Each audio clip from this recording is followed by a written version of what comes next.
Hi, All right. everyone. Thanks for joining. We'll be getting started here in just a little bit.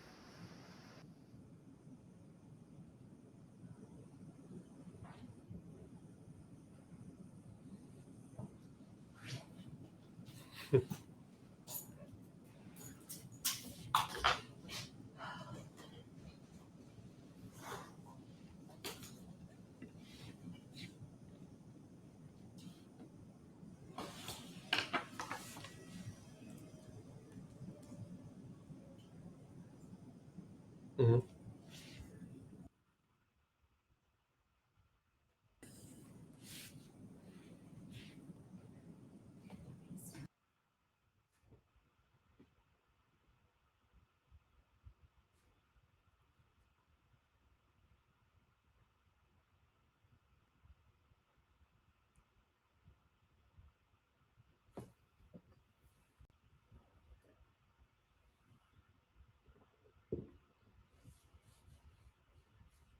All right. Welcome, everyone.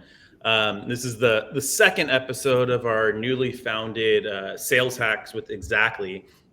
Today, we're really aimed at helping sales leader and sales reps really achieve more in their roles. And this is kind of a fun one where we're talking about sales myths and debunking them or kind of saying if they're true.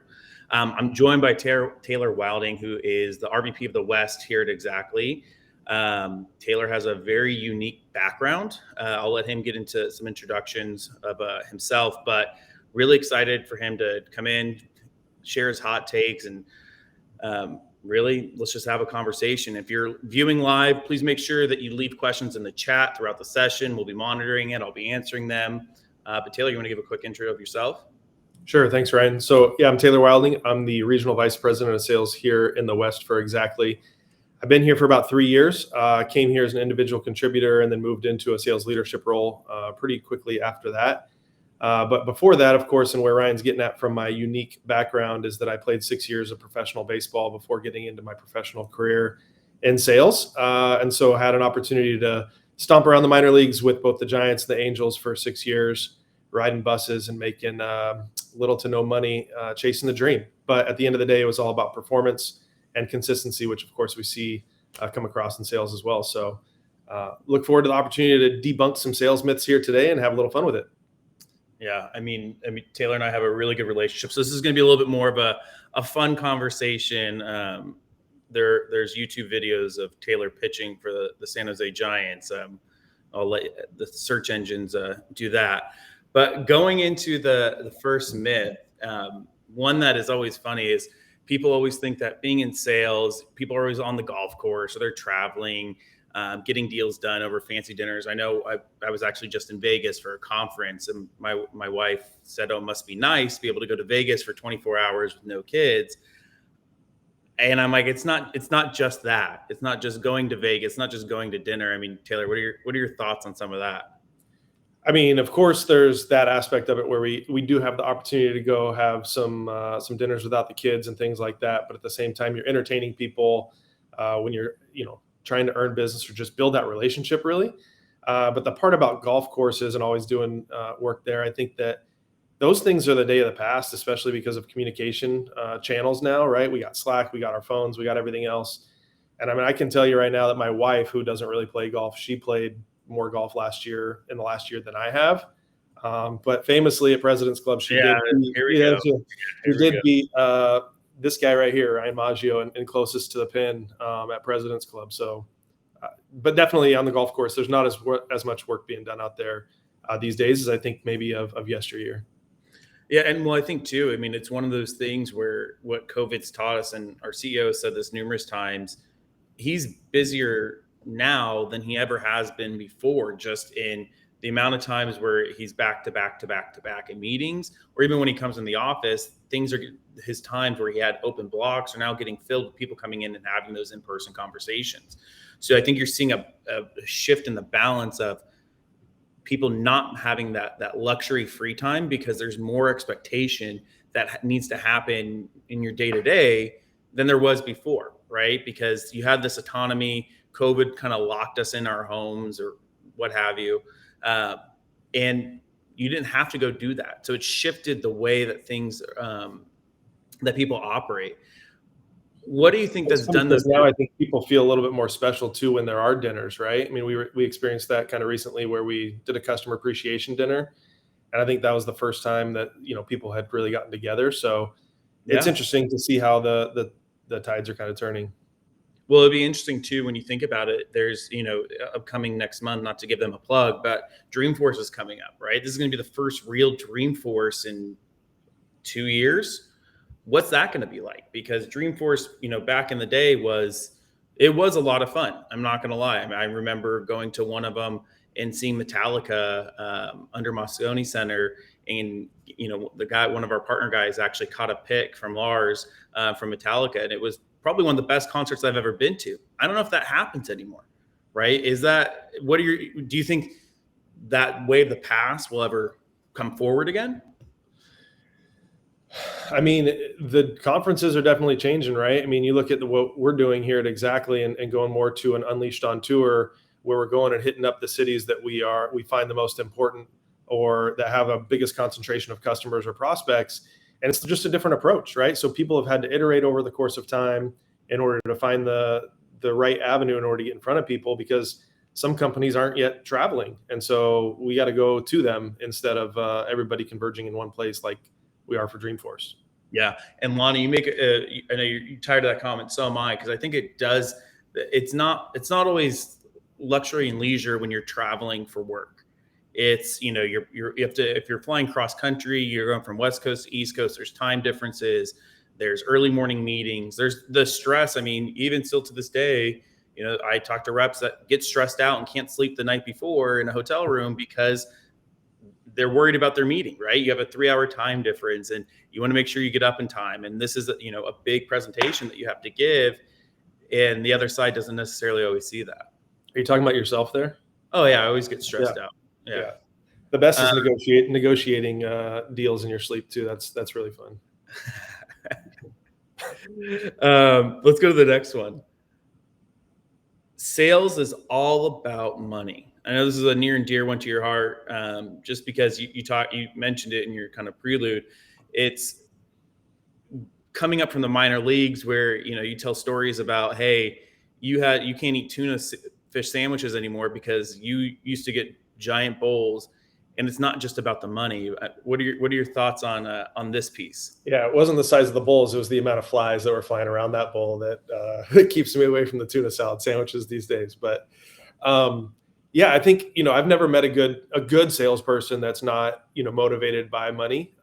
You've got to have that aspect of being driven, and I think that's too what some people don't really like about salespeople is that the misconception is, or the conception is, that people are just out there making a bunch of money in sales. But what they don't see is the ebbs and flows of the profession, right?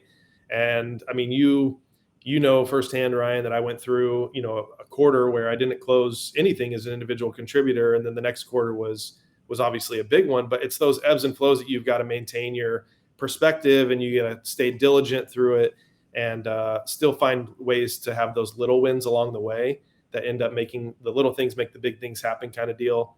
And at the end of the day, it's all about, it does come back to the money, but I wouldn't say it's all about the money, because we have to focus on the customer's problems and be obsessed with those. And then the money is kind of the reward or the effect to that cause. Yeah, I mean, it's the whole carrot and the stick piece, right? You have the sales has the most leverage of any people in the organization. But they also have the highest, risk, whether that be financially or job security, right? You don't make your number, you're not making making money, you're not long for the career. But I also think it's taking a step back, and you mentioned something really good there, is you have to put the customer first, right? It's not just about going and looking at it like that's my buyer. I worked with a rep one time, said, you're my buyer. And he said that to the customer. And it's like, no, actually, you're my partner, because I need you to be successful, because you're one, that one transaction I'm doing with you isn't the end of the relationship, especially in a SaaS selling environment. You have to build that relationship. You have to go in and be there for the good times as well as the bad, because that customer, that partner that you have, can help lead to other adventures. Could be, very good on, getting that referral. I have customers today that I work with, or partners, And they've gone to 3 or 4 different companies and brought us in, but at the same time they do that because when things don't go right, they can call me and I can take care of them and help them with whatever is needed. Yeah. Go ahead. No, I was just going to say that it's once again coming back to the obsession with their problems, right? And if you're obsessed with the problems that they're facing and you can be empathetic to what it is they're going through, then it just creates that relationship. And then once again, the money comes along with it as the reward to being good at your job and making people feel like you're not just about the money, right? Because I think our customers and prospects can smell that from a mile away. If that's all you're after is the money, you don't need to call them a buyer. They absolutely know that that's how they're being treated, right? Yeah, and one I think too, we do this exercise on our teams as well. Is what is it that what's making you do this job, right? Yes, money aside, but what is it that you want to gain out of this, right? I mean, I think I asked the team a couple weeks ago, uh, if you were to make X amount of money, what would you do with that? Because you want to understand too, in sales, it's not just about going in and getting a new Porsche or a Rolex.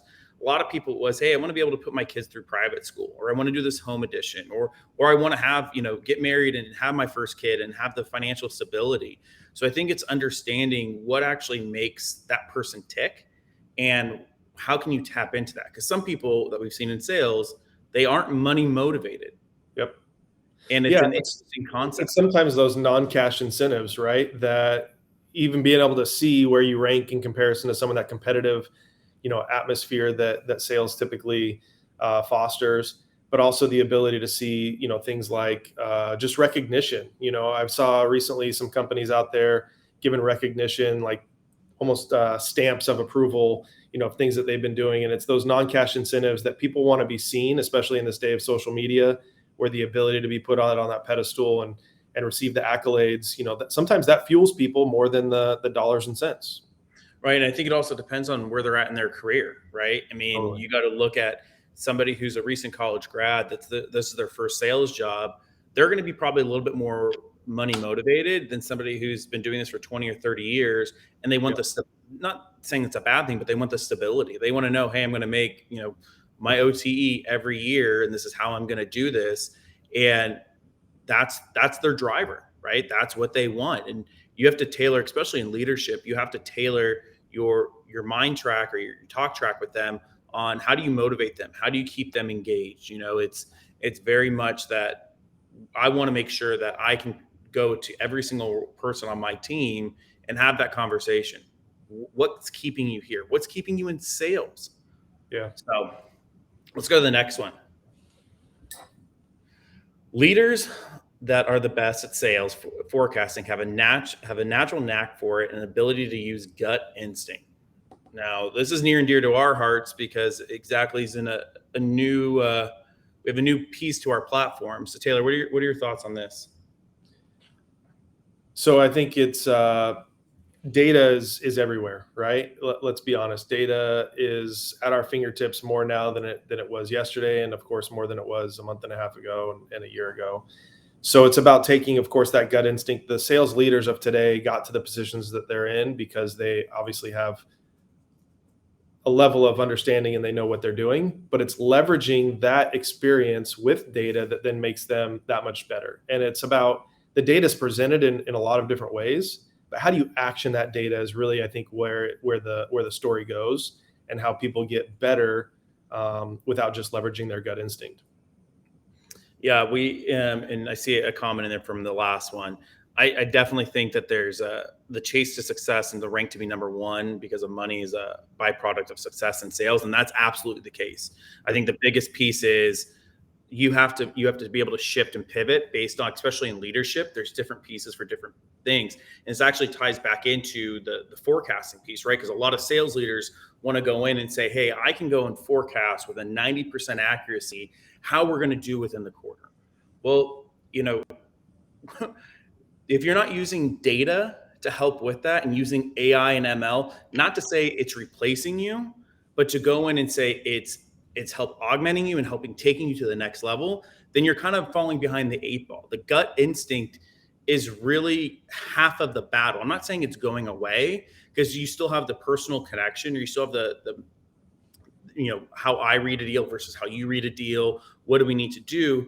But then there's other factors that you need to take into account that go in and say, how do I have that predictability? How can I use data and see what's happened 10 times before and get a better predictability of an AI score within, we use Xactly forecasting, so shameless plug, but going in and leveraging that AI to say, where's my risk? And I mean, I think you do a really good job at this as well of, hey, what else is out there? Right? Because I think that's the piece that when you go in and you talk about forecasting, this isn't man versus machine. This is man with machine, or person with machine, I guess you should say nowadays. But talk to me a little bit about when you think about that piece, what can you use the gut instinct to go and change that to find what else is out there? Yeah. So I think one of the most important things is to look at historical data, right? Over the last 3 periods, 4 periods, to see what kind of pipeline has been generated in one, especially within a period, to be able to take that information and go to a rep and say, hey, within your territory or in your, in your time here at Xactly, with 32 days left in the period, you went and you generated in one X amount of dollars worth of ARR. That becomes tangible, right? So being able to go to your team and say, hey, here's what you've done in the past, pretty much go find it. This is out there. It's not in the pipeline today, becomes an impactful thing because once again, it's tangible and it's not just us saying it, right? Because people take things at the surface level, but when I send them a screenshot of my instance of Xactly forecasting, that becomes a lot more real. And they're like, okay, like there's 250K out there for me to go find and win with 32 days left in the period. How do I go do that?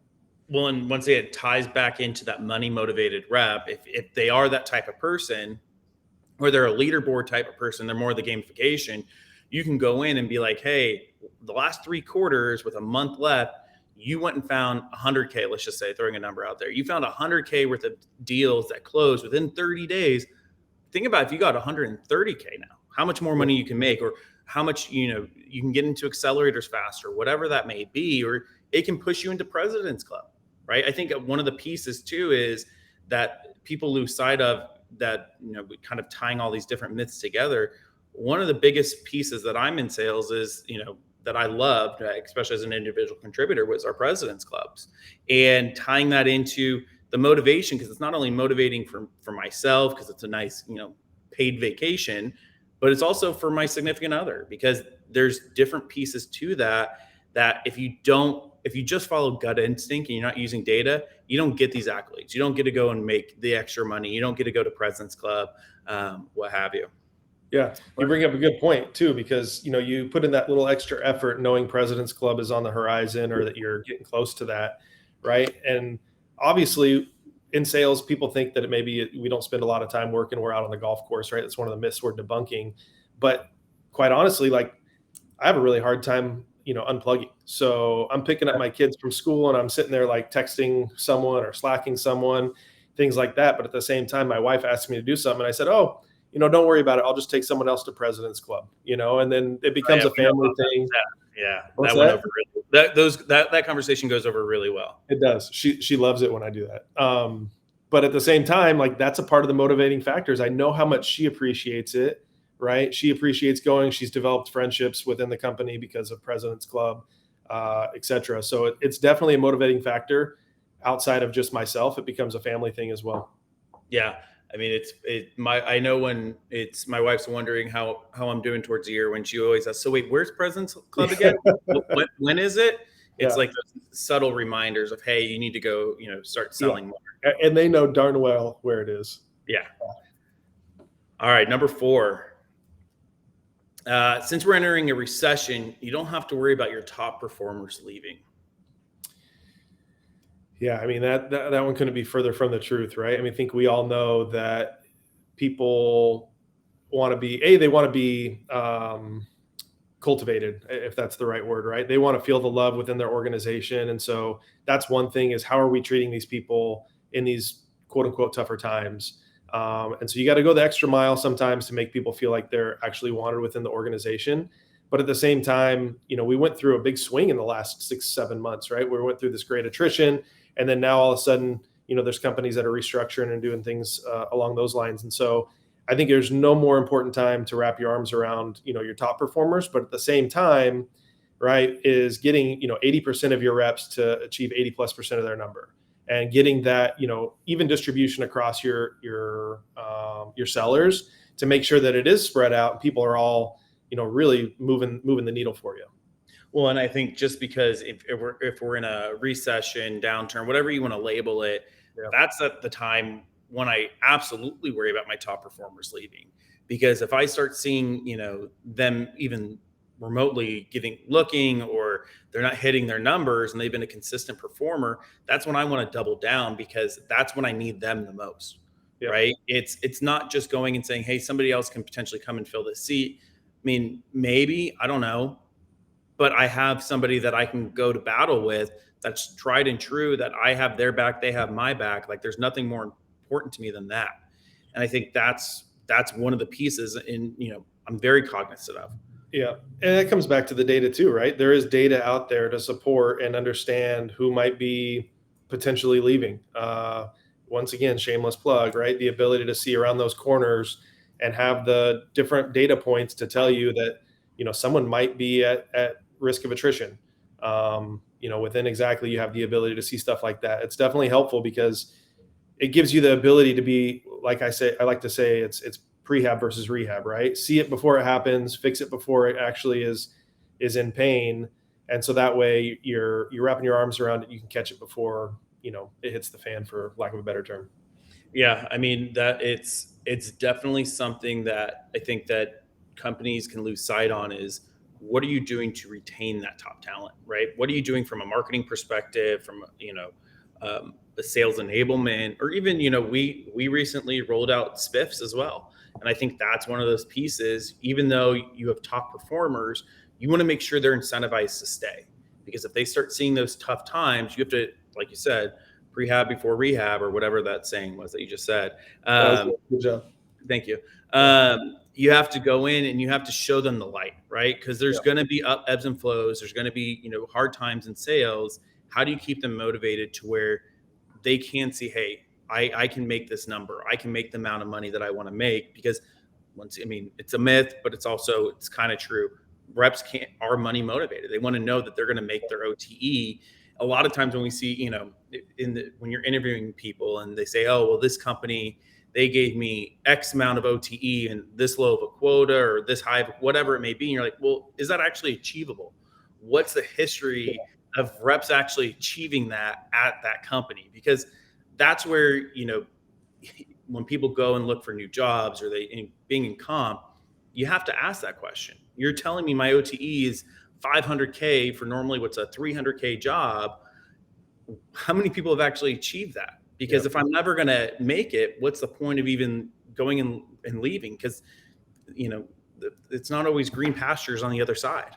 Yep.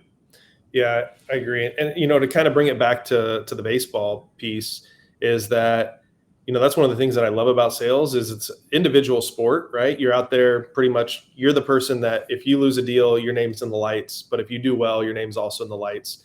But it also is a team sport, right? And so that's the interesting thing as well, is how can you be the quarterback, crossover in sports, my apologies there, but how can you be the quarterback of it in order to have, everybody working together in order to win those deals? And that's where I think too, the incentives come into play. Who's getting credited for what? How does everybody work together? It becomes a better atmosphere as well. And then people want to stay, right? So it comes all together, as well as to how people are working together. Yeah. I think that you can definitely relate a lot of sports to sales. Whether you talk about football, baseball, golf, whatever it may be.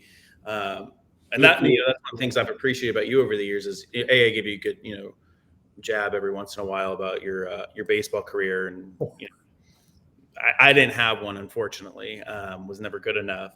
And it's funny, one of our marketing managers said recently that she spent more time in AT&T Park on the pitcher's mound than Taylor ever did. Yeah. And I thought that was a fun little jab. It's a jab, but it's a true statement. So what can we say? The thing is too, like to that point, right? And also talking about money and the like is it's about consistency, right? So you can have a rep that goes and runs a perfect cycle on one deal, But at the end of the day, it's got to be a consistent thing that you can then trust what it is that they're putting down, and having the data to support that as well. It's kind of like baseball in that sense as well, right? Like on my very best day, my stuff, right? One of the things you give me stuff for is that Sergio Romo was my setup guy in San Jose and I was the closer, but now Sergio Romo's still playing and I'm sitting here slinging software at Xactly, is that, he was consistent on a daily basis. And so it's not about your best stuff on the best day. It's what are you on a consistent basis? Well, I mean, to that point, Sergio Romo has a very good, he has one good pitch, right? Yep. So he mastered his craft at that pitch and realized very early, hey, this is what I'm good at. Yep. And he made that into a career. Not saying you didn't have one good pitch. I'm just, That's maybe all I had too, but yeah. That's beside the point. Different day. Different day. All right, let's go on to the next one. You have to be fast talking, extroverted, pushy, and aggressive to make it in sales. Now, they're not just describing me, but what are your thoughts on this? Well, I think this goes back to the people calling them a buyer, right? And the pushiness and the fact that you're just after the dollar or just after the deal. Everyone can smell that from a mile away. And so it's being consultative and understanding and empathetic to what it is they're going through, right? And also just understanding why they wouldn't be able to do something. And if you're being pushy and you're being, you're fast talking and you're trying to schmooze your way into it, it just doesn't work. And people smell that from a mile away of how fake it is. And then you lose trust, right? From the very beginning, you lose trust in your credibility. Yeah, I mean, somebody just commented on this. Good salespeople listen. Could not agree more. I have a 9-year-old, and I always tell him, I go, you do more talking with these than you do with this. And so you have to be able to listen, and you have to be able to be consultative. This isn't, going in and I don't know if anybody watching has ever gone to a car wash and there's the people there that take your order and they're always trying to upsell you on, hey, go take this wax, go take this wash, whatever. And you're like, no, I just want the basic car wash. Like, that's what I expect from that, because I know that's their role. They have that one interaction. This is a long-term piece, especially in software sales. It's a very incestual world out there where you sell to the same people many different times. So that interaction, if you're just trying to throw it down your buyers, or the people that are buying, call it buyers, but the people that are running the evaluation, you're trying to throw your product out there. You're not solving their needs. You're not listening to what they're hearing or what they're saying. And going back to your value that you provide as a company, then what are you really doing? Yeah. Yeah. And I think, going back to the empathetic piece, as Rakshita mentioned in the comments here, is that, that's a big piece of it. How do you understand what it is that they're going through, and going back to being obsessed with the problems that they're facing, and understanding too that just because they want something, right? Maybe that first line person wants something. What does the rest of the organization want, right? So it's really about understanding what the layout is at an organization, and how do you help them? Yep. All right. Let's. We're running short on time. We got a few left, but let's talk about number 6 here. If you're a salesperson, it's difficult to build a relationship with your RVP, VP, or CEO. I mean, the first thing that comes to mind when I think about this one is that who are you selling to? And it's different for every organization and every company, but oftentimes if you have an actual opportunity to earn someone's business, then you're going to be in touch with someone that has a VP title or a C-level title. And if you're not comfortable speaking to your own VPs or C-levels, then how do you expect to be able to go out and actually build a relationship and connect with somebody at the organization where you're trying to earn their business, right? So it's really, it boggles my mind that people have a hard time wrapping their heads around this one. I think too that, there's the couple of C-level folks or what have you that might be, keeping people at arm's length, but it's a trade in value, right? Their time is valuable. So then what are you bringing to them to give them the reason to give you that time? And I think that trade in value is the big thing that people need to keep in mind. And I mean, one of the things too is, it's always that notion where you never want to have that liquid courage, right? So at company events, you never want to be that person that goes up to your boss or your CEO, CFO, whomever, and say, hey, I need a raise, I need a promotion, I need all this stuff. Because that's just not genuine, right? That's not, you wouldn't do that in your normal day-to-day settings. It's almost not a career limiting move, but it makes you wonder what's in it for that person. At Xactly, what I have found over the time, my 14 years almost here, is when you do things outside of just that, where it's a party event. But we used to do all the time through our Exactly One Foundation. We would go to schools and we would help clean up the playground. We would go do community service events, and you actually get to know someone outside of that piece, and you make it more real. I always thought of, hey, I need to go, and somebody needs to come to me and say, hey, I want to be your mentor and I want to be this or that. But really, the mentorship piece of it, because this is really what people, I think, want from their senior leaders, isn't just a relationship. They want a mentor, somebody to guide them. Yeah. And you get that in an informal way of building a relationship around something outside of just work. And you Yep. go and you can relate to them on a personal level. Hey, XYZ, I still remember back in the day, our old COO, Evan Ellis. I mean, one of my first interactions with him was at a school in East San Jose where we were painting a mural. And I still remember that day. And, I think the mural's still there, but that relationship from there was now built because we had a conversation outside of work. It doesn't always have to be work. Yeah, it goes beyond to the C-suite up into the boardroom as well, right? I mean, you think that those people are untouchable and that they're behind the scenes, you don't ever see them, but I think it's been proof here at Xactly, especially with Sue Barsamian, who I've gotten to know over the last couple of years. It started out where she was just providing connections and understanding of how things were working at certain organizations, but where I really felt like the value of the relationship came is when I was appreciative of what she was offering and how she was helping. I asked if she would go to lunch with me, and it was really then when she started understanding who I was as a person, to where now she's gets pictures of my kids, she gets a Christmas card, all that kind of good stuff. And it really goes beyond just the work thing. It's really about figuring out how do people tick and what makes them what motivates them. Well, and I think it goes back even to when you're selling, and you have build these relationships with people.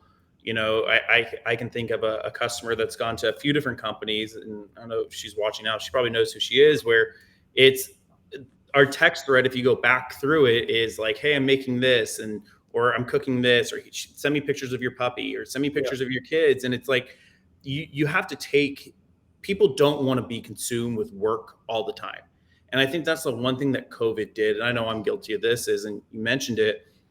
We work more now than we ever did before. And we're not able to shut off because you had everything here. When you got up in the morning, you walked, to your office, or, for the first 8 months of COVID, I was working in the garage. Like, my garage was my office, right? So I walked from upstairs to downstairs into the garage, and you never turned it off. And then once you start getting that personal relationship, I think, it builds that bond, it builds that trust, and you actually start to care for the people. Yeah. Let's go to myth number 7 here. All revenue is good revenue. Yeah, I mean, every dollar might spend the same, but they're not created equal, right? And what I mean by that is that the dollars all are the same value at the surface level, but really the business and how you structure deals, or how you structure the way that the cash is collected, or whatever it may be, it truly affects the way that a company can operate. And so not all revenue is good revenue. There are times where bad deals are done, and sometimes they're for a good reason, especially when the times are shifting. I talked to a couple of companies and leaders at the end of the last quarter, and hearing some of the things that they were doing to earn the business of their customers. It was a nearsighted thing. So who knows what the future holds there and what the impact will be later. So I don't think good revenue is all revenue is good revenue. No, I would agree, but I think though you have to separate it, because there's and this, and other people in the organization know this about me, is I don't want to say anything's a quote unquote bad deal, right? Because you're devaluing what the rep has done or the management has done to get that deal across the line. But there is a notion of good revenue, and then kind of decoupling it from a bad deal, because there's certain points in time, hey, you have to hit a number. We're going to do what's needed to make sure we hit that number. It's not the best type of revenue, but we want to make sure that it's not repeatable. And I think that there's one of the myths that I think that goes out there along this line is that reps don't care about that because it's just a paycheck to them. And I can speak from being on the other side of that. That's not true. Like, I don't want to be known as the rep. If any of our old CFO or finance people are in there, they used to call it the Maggio special. I don't want to be known for that. I don't want to be known as the person that has to go to finance at the end of the month, end of the quarter, and say, hey, I need this. I'm doing everything I can to make sure we hit a number. I want to get better at it, and I want to create a path to make it so this doesn't always happen. Yeah. So how do we work on that together? I will say that, and this maybe we'll land the plane on this topic here, is that all revenue is hard revenue, right? I think that no good seller takes anything for granted, that people are trusting you with their investment, and it's no revenue is easy revenue. So let's land the plane on that one, maybe move on. Yeah, let's go to myth number 8. It is impossible to get in touch with a C-suite as a seller.